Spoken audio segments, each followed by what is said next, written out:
सकते हैं किसी कारणवश तो आप के लिए घर पर भी सुनने का व्यवस्था है। आप लोग Rudal Panjiyar YouTube channel, Rudal Panjiyar Facebook page, Maithili hits Bhagat channel पर यह कार्यक्रम लाइव देख सकते हैं। जो देश विदेश तक का लोग अभी यह कार्यक्रम लाइव देख रहा है। आइए सबसे पहले एक देवी गीत की ओर सज्जन वृंद,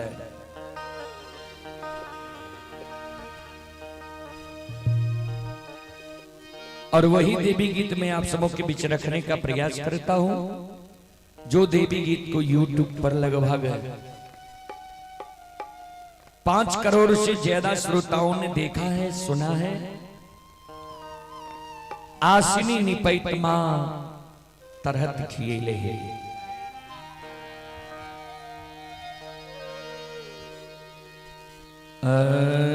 आसनी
मैया आए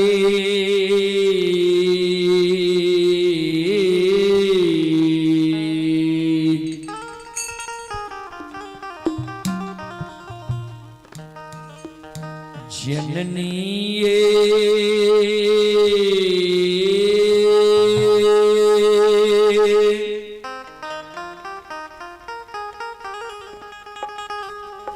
धूपा धुआं न जलैती,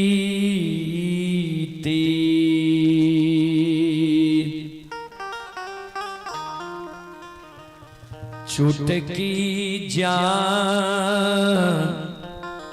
आललै से ये तैयो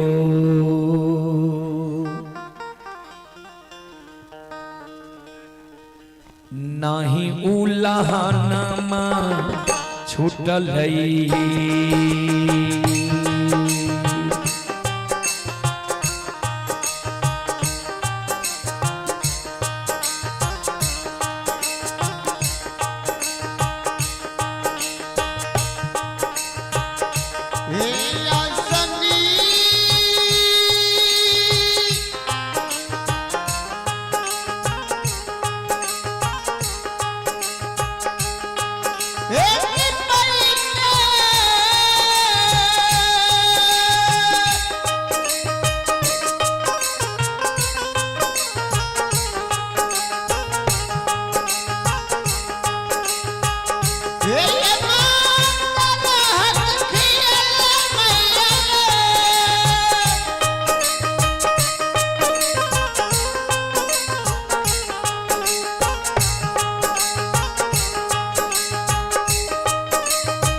श्रोत सज्जन वृंद माँ बहन बाबू भैया सब,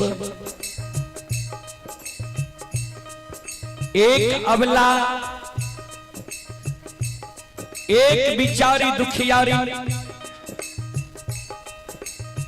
माँ जगत जननी जगदम्बे भवानी आदि शक्ति भगवती के गहवर के उसार पर जाकर दोनों कर जोड़ के माँ जगत जननी जगदम्बे भवानी आदि शक्ति भगवती से अर्जी करे, विनती करे, आपन कष्ट और दुख माँ जगत जननी के सुनावे जी। माँ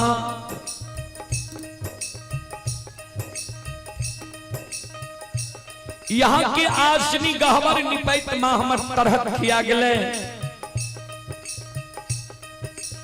यहाँ के गहवर में धूप धुवन जलावत जलावत माँ हमर चुटकी जल गले, यहाँ के गहवर में चढ़ावे के लेल फूल तोरे तोरे माँ नाखून खिया गले, अपनी के गहवर में प्रतिदिन सांझ दैत दैत माँ प्रत्येक सारी के आंचल झेल गले।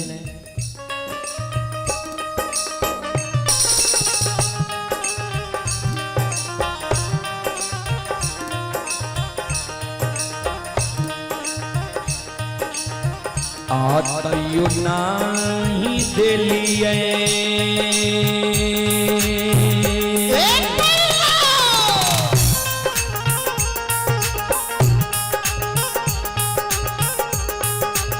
हे माँ गोदी में ललन माये,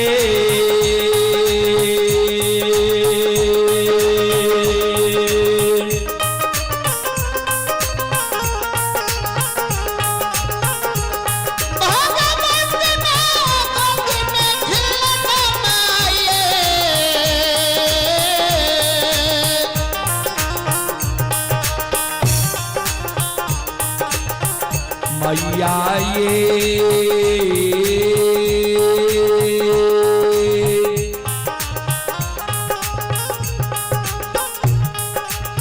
हमारा बनलिए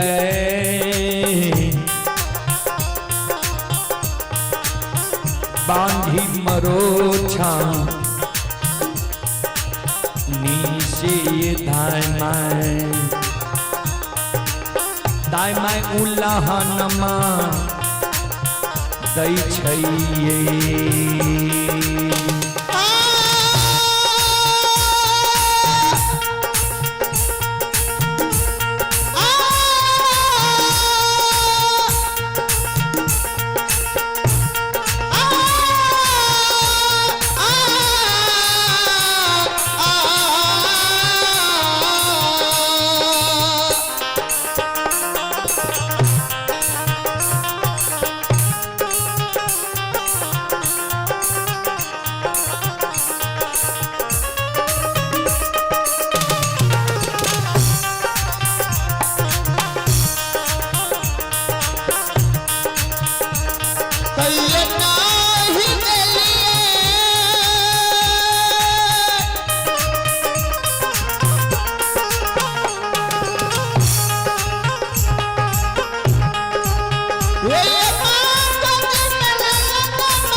मां जगत जननी जगदम्बे भवानी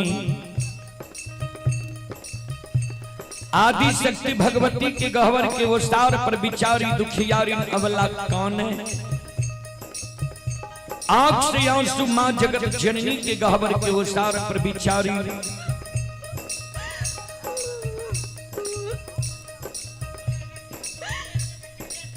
दुखियारी अवला के गिरे जी मां हे मैया हमारा कोई सजे मां यहाँ एगो बेटा बेटी पुत्र पुत्री संतान नहीं दिली है।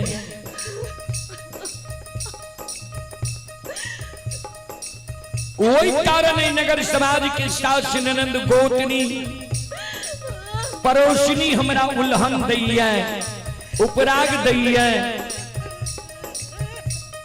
मां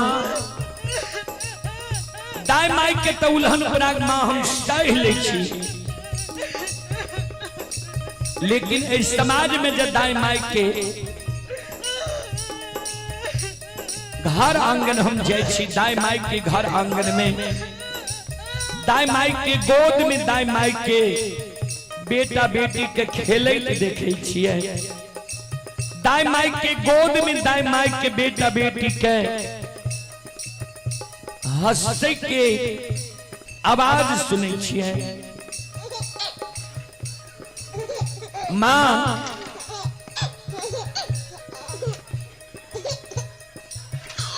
दाई माई के घर आंगन में दाई माई के बेटा बेटी के ठुमुक ठुमुक चलत देखे छिए। दाई माई के गोद में दाई माई के बेटा बेटी के कौने की आवाज सुने छिए।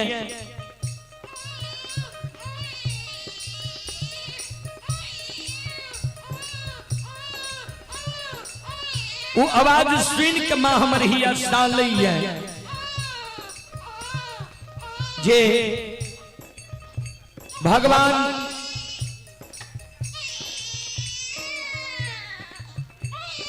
किया न अभी तक हमरा कोई से एगो बेटा बेटी पुत्र पुत्री संतान दिलखी है। हमरो कोई से जब भगवान एगो बेटा बेटी पुत्र पुत्री संतान देती है हम कोई के जन्मल बेटा बेटी के गोद में खेले तो हमरो अभिलाषा पूर्ण होती है। ए मां ए मैया हे जग जननी मां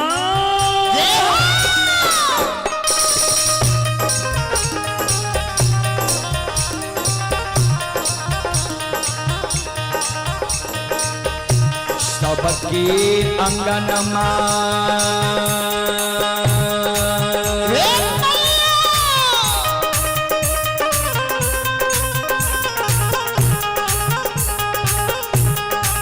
ये मां खेले छै ललन माये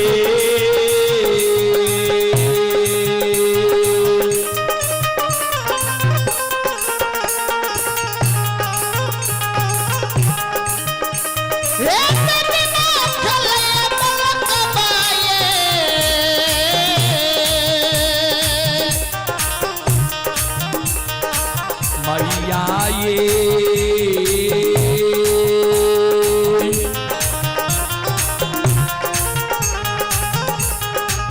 हमारो अंगन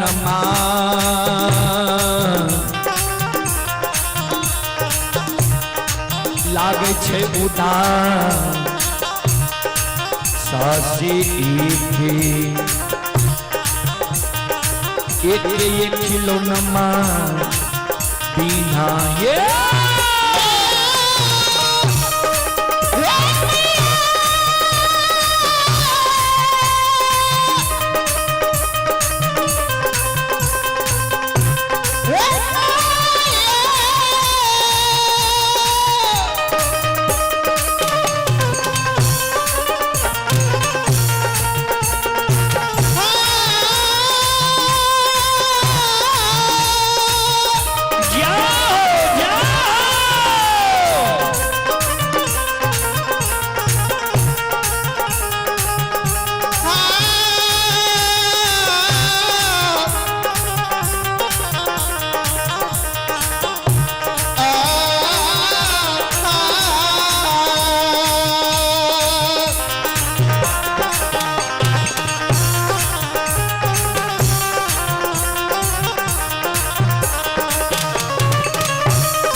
माँ जगत जननी जगदम्बे भवानी आदि शक्ति भगवती के गहवर के ओसार पर जे बिचारी दुखियारी अवला कौने रहे। माँ जगत जननी जगदम्बे भवानी पर प्रत्यक्ष दर्शन अबला के दे। ई बगले में जे सब कुछ करबे झौंस लागे छे, केना लोग ने गेते से कहियो।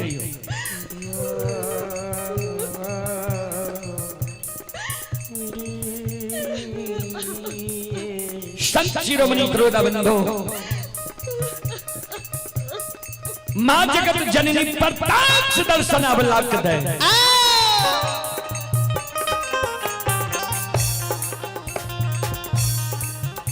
अबला के कहे बिचारी तोरा गोद में खिलौना चाहिए। अबला कल के हाँ माँ। माँ जगत जननी कहलखिन जब तोरा गोद में खिलौना चाहिए तोरा हम युवती बता दे छिया। तोरा गोद में खिलौना भै जेता ने आंखा सुगिराबा नहीं जार बेजार काना। ए अबला ए सलखो ए बिचारी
ध्यान दो श्रोता बंधु।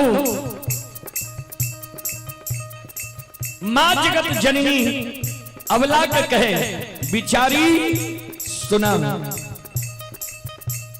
आइए आप हैं बेचन यादव, बेचन कुमार यादव भाई शिवम कुमार पिता महेश्वरी यादव सितवाहा प्रमुख टोला थाना सलखुआ बाजार जिला सहरसा की ओर से शानदार 11 रुपए की पुरस्कार ऑनलाइन फोन पे के द्वारा आए हैं।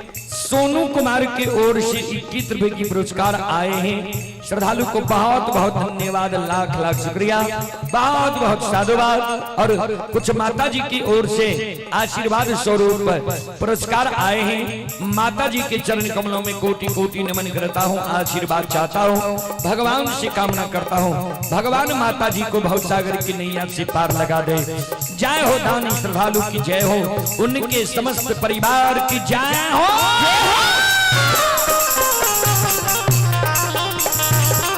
माँ जगत जननी जगदम्बे भवानी अबला का कहे बिचारी सुना। घर पाछुआर बा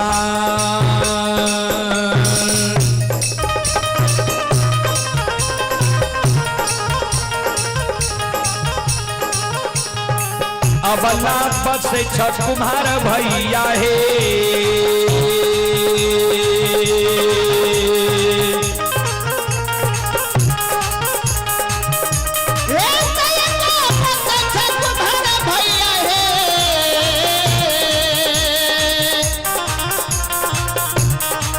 अबला हे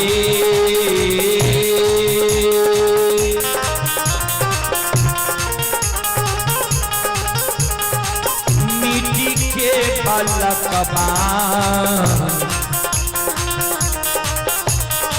लिहो बनबा इसे कुछिया दूसरा छुटिए जेता।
पखिया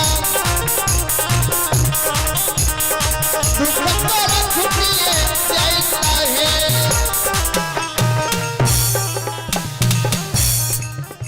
श्रोता बंधु, आइए पुरस्कार की ओर आप ही विकास कुमार की ओर से 51 रुपये की पुरस्कार आए हैं और अनिल बाबू की ओर से स्थानीय निवासी हैं, उनकी ओर से भी 51 रुपये की पुरस्कार आए हैं और आस्कित कुमार की ओर से 201 रुपये की पुरस्कार आए हैं। श्रद्धालु को बहुत बहुत धन्यवाद, लाख लाख शुक्रिया, बहुत बहुत साधुवाद। जय हो दानी श्रद्धालु की जय हो, उनके समस्त परिवार की जय हो।